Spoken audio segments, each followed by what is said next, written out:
In this screencast, you'll learn how to use polls in the Zoom platform. Before you can set up polls in a Zoom meeting, you need to sign into your account by going to zoom.us and then signing in and ensuring that meetings are enabled for polling. You can do that by going into Settings and then scrolling about a fourth of the way through the page or using Control F or Command F to find here where it says Meeting Polls. If this is toggled on, you should be able to add polls to any Zoom meeting, but first you need to make sure that it is enabled. If you've started a Zoom meeting already, you can access the polls by going here to the bottom toolbar or taskbar where you have these options in your Zoom meeting.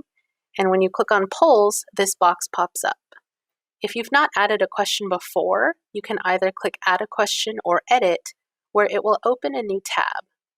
And if it gets stuck like this, there are instances where teachers have said, I click on it and it just freezes. You can go back to the Zoom meeting and click on it again, and it should pop up. But it opened a new Chrome browser for me, or a tab, and I can enter a title for this poll, so it can be question 1, or it can be more specific like feedback, warm up, however you want to title it. And then here is actually where you type the questions. So how comfortable are you giving feedback on a scale of 1 to 4? You can also make these polls anonymous if you choose to do that. And I can give students the options 1, 2, 3, 4. I can define it for them. Super comfortable,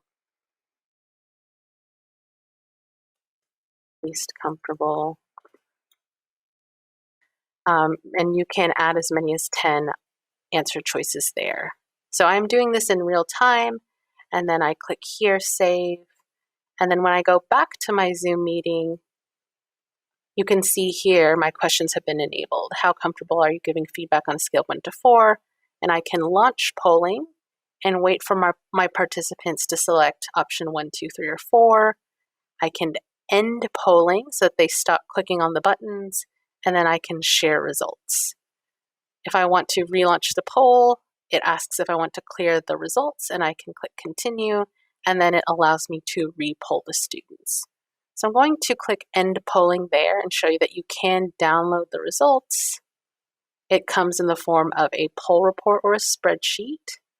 So that is useful data to collect there.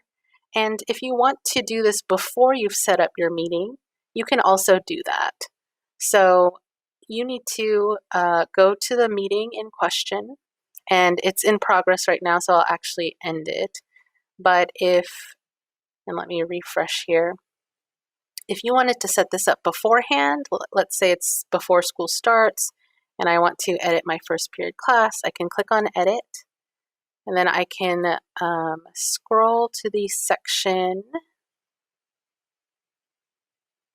Should be at the bottom, very bottom here. So again, I go to meetings, I click on the title of my meeting, and here it is. It's at the very bottom, and it says I've already created one poll for this meeting, but I can always add more.